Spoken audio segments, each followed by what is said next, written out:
Hello and welcome to our English Learning Podcast. I'm Sophia and I'm here with James. In today's episode, we're diving into useful English words and phrases that you can use in business situations. Whether you're just starting out or want to sound more professional, we'll cover some important expressions to help you in the workplace. Yes, and we'll also have some example conversations to help you understand how to use these phrases. Today, let's start with some basic terms around meetings, since meetings are such a big part of the business world. We'll talk about words like agenda, deadline, and follow-up, and explain them with real-life examples. Great, so let's start with the word agenda. In business, the agenda is the list of topics or items to discuss during a meeting. For example, if there's a meeting about a new project, the agenda might include things like timelines, tasks, and goals.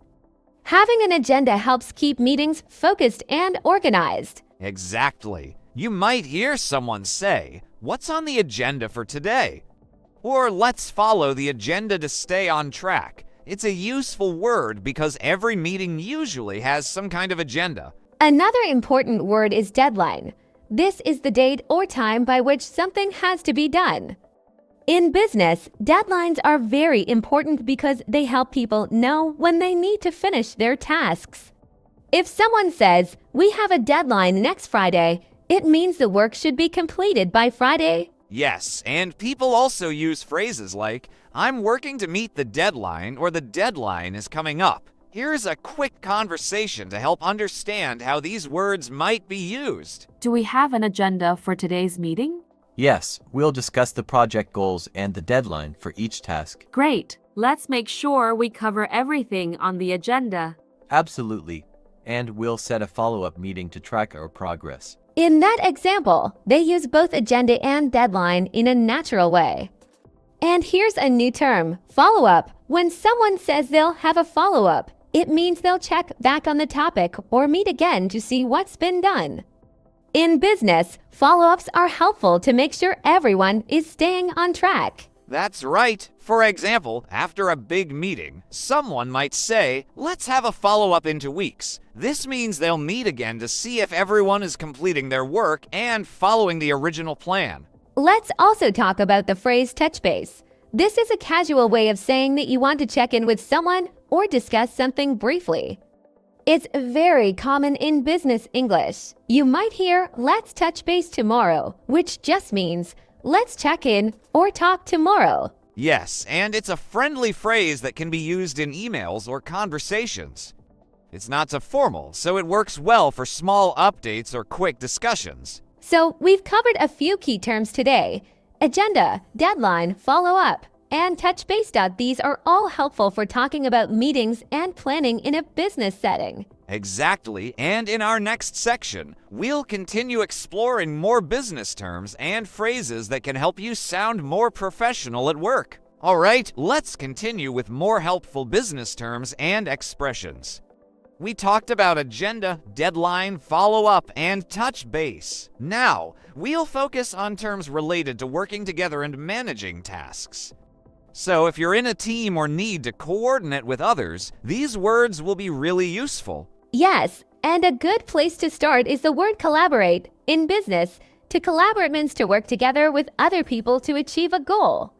You'll often hear people say things like, "Let's collaborate on this project," or "I'm looking forward to collaborating with you." It's a very positive word and suggests that people are working as a team. Yes, it's about teamwork and working closely with others.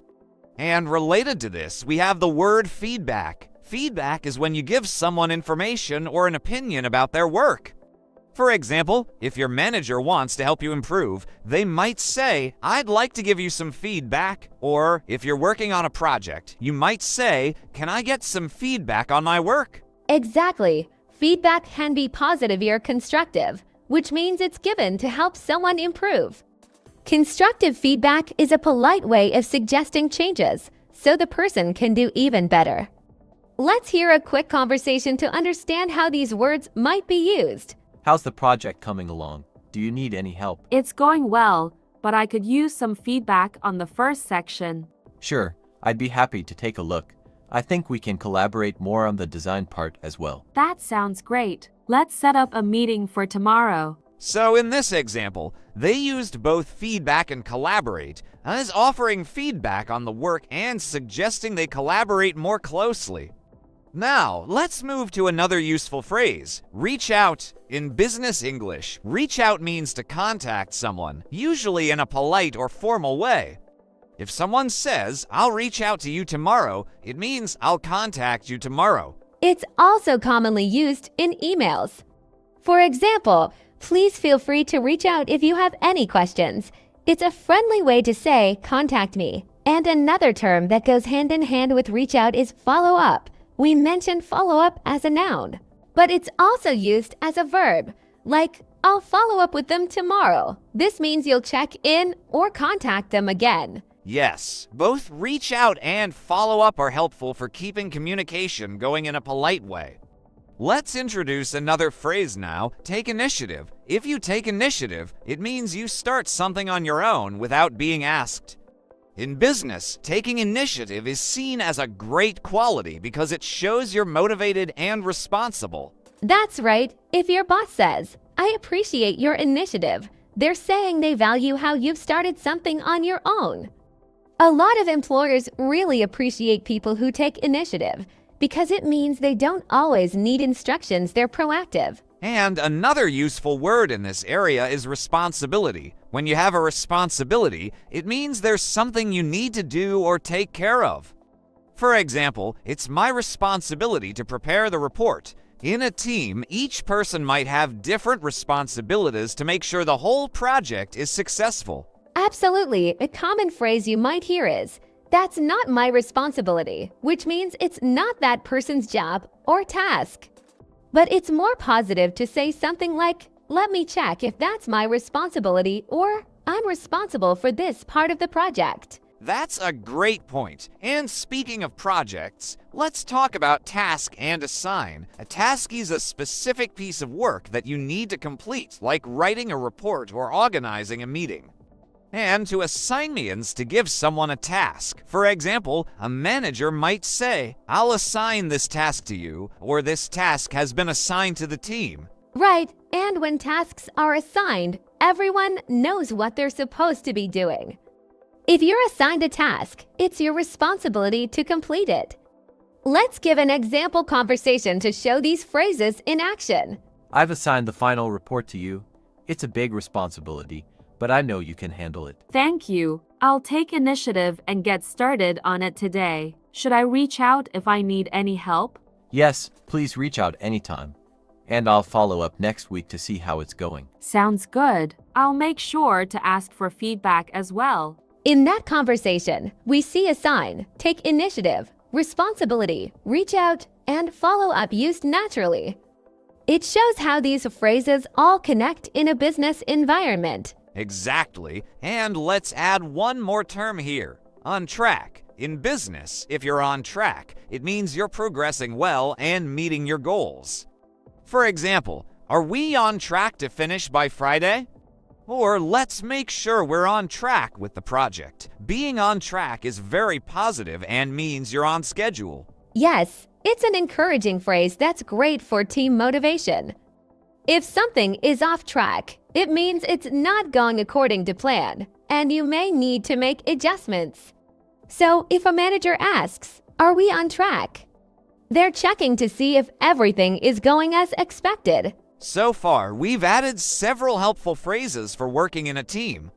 To summarize, today we talked about collaborate, feedback, reach out, follow up, take initiative, responsibility, assign, and on track. These words can make it easier to communicate and work effectively with others in any business setting. These are all practical terms, and once you start using them, you'll feel more confident in your English at work. Let's keep going with more essential business English.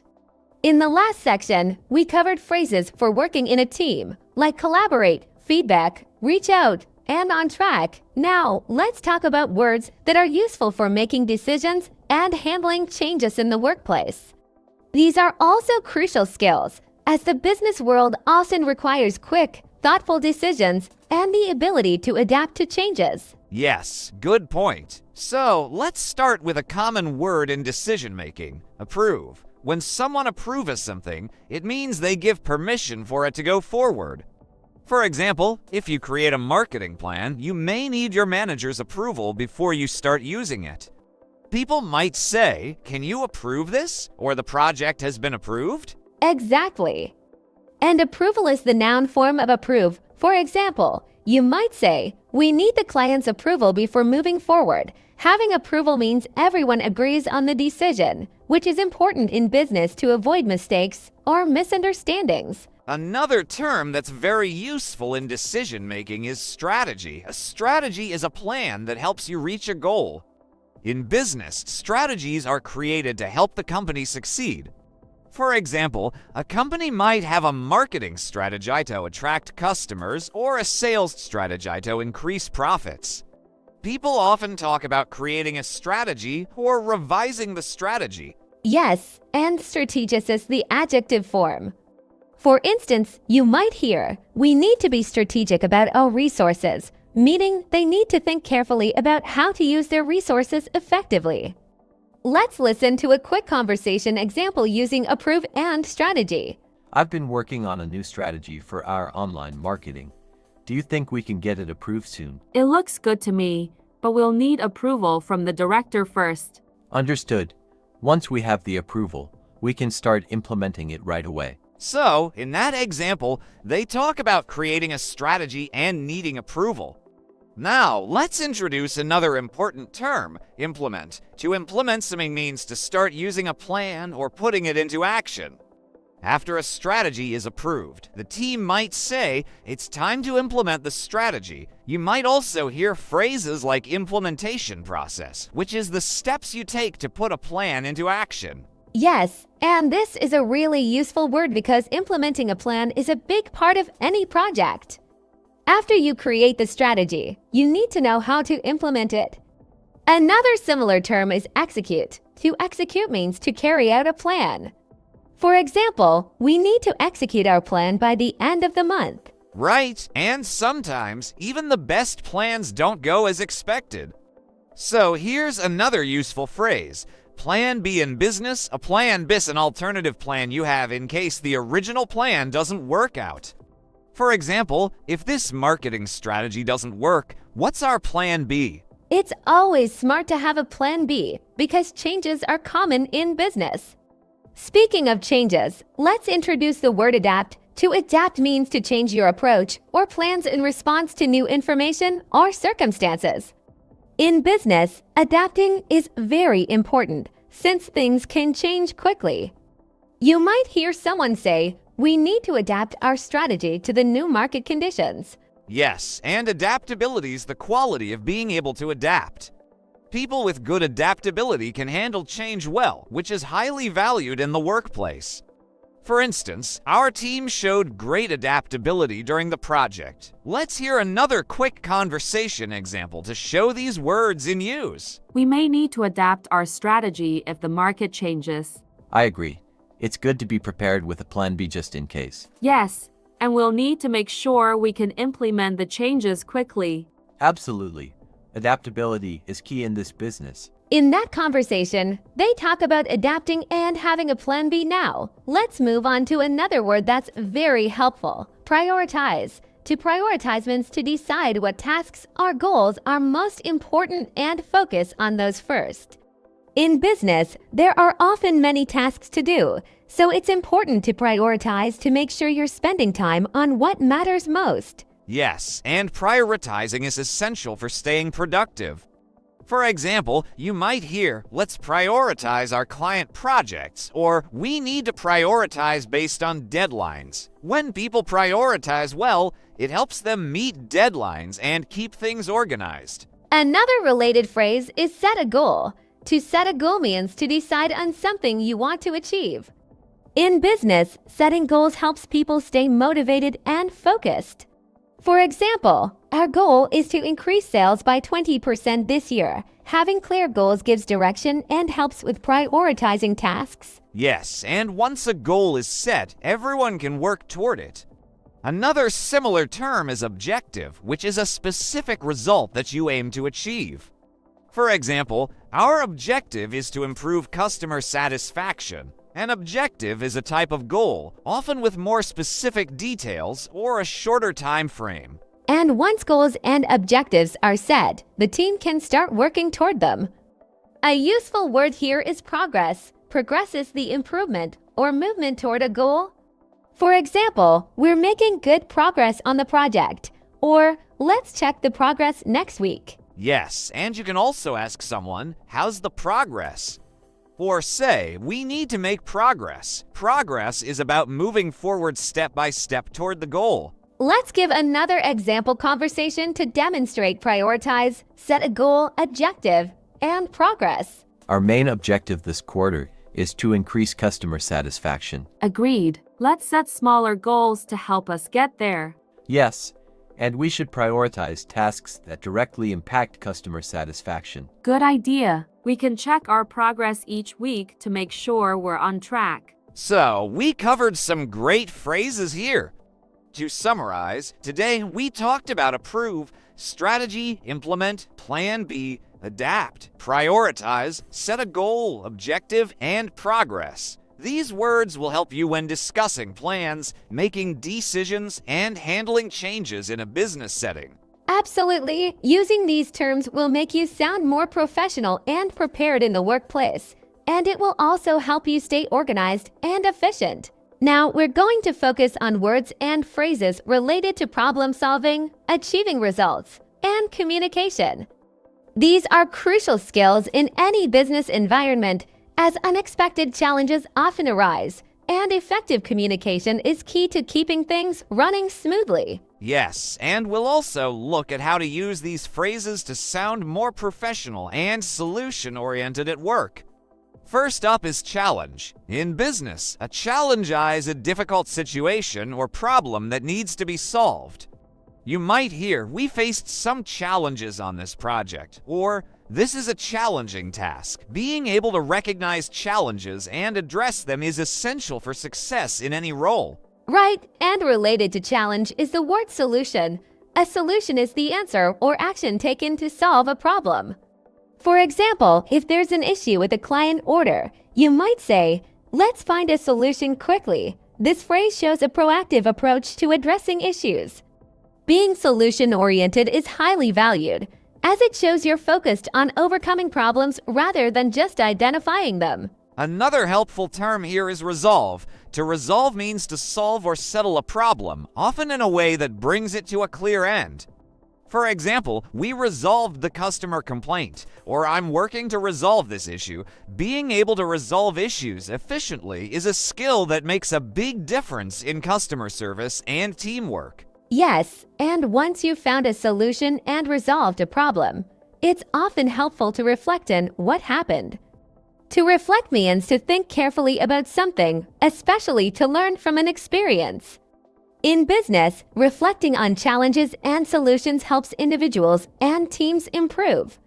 A manager might say, let's reflect on what went well and what could be improved. Reflecting after completing a project is a great way to build on successes and avoid repeating mistakes. Another useful term in this area is effective. Something is effective if it works well and achieves the desired outcome.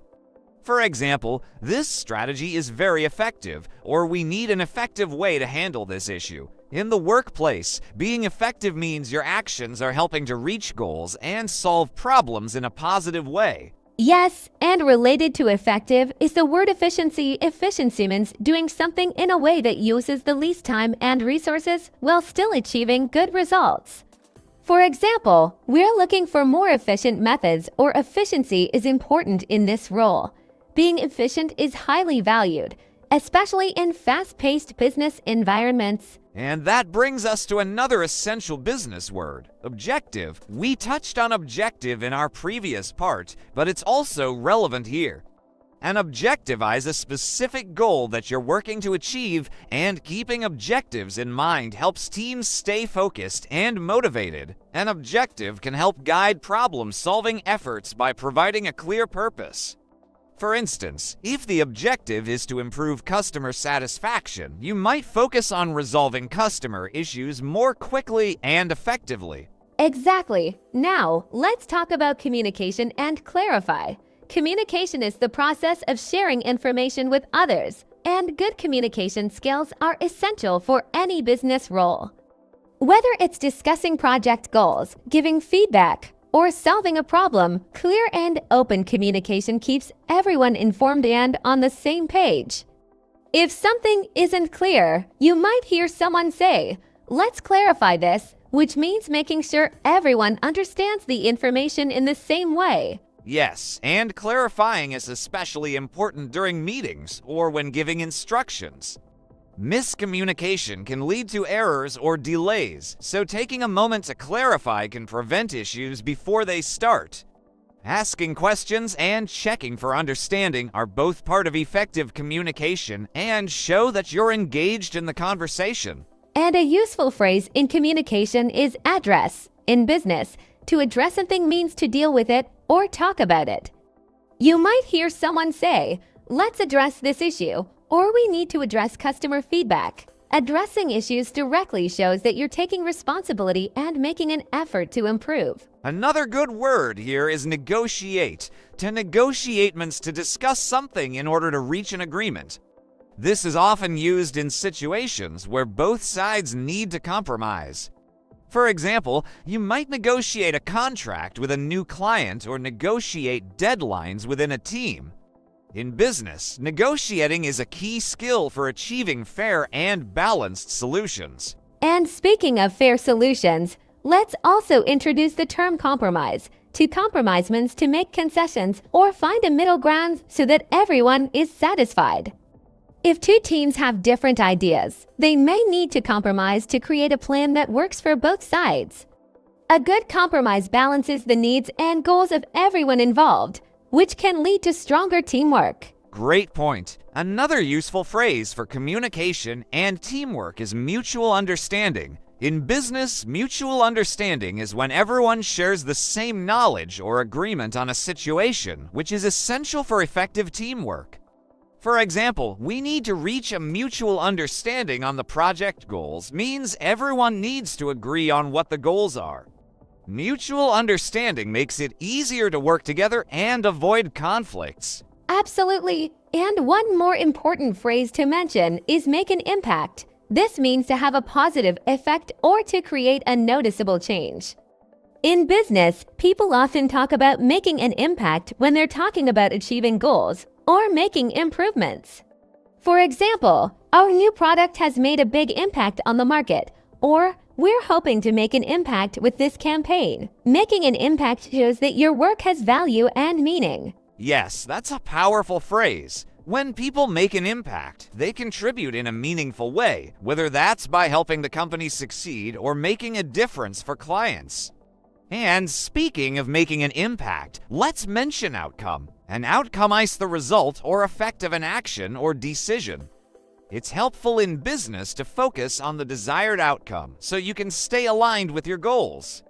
You might hear, "We want a positive outcome for this project," or "The outcome exceeded our expectations." These are all important words for achieving results and communicating effectively in a business environment. To summarize, today we discussed challenge, solution, resolve, reflect, effective, efficiency, objective, communication, clarify, address, negotiate, compromise, mutual understanding, make an impact, and outcome. Using these phrases can make you sound more confident and capable in professional settings. Yes, and that wraps up our episode on Essential Business English. We hope these words and phrases will help you in your own work environment and give you the confidence to communicate professionally. Thank you so much for joining us. If you enjoyed this episode, please subscribe to our channel and share it with your friends, family, or colleagues who might also want to improve their English skills. Absolutely, and don't forget to check back for more episodes on useful English phrases and expressions for work and everyday life. Thank you for listening, and we look forward to helping you on your journey to better business English. Goodbye, everyone, and happy learning!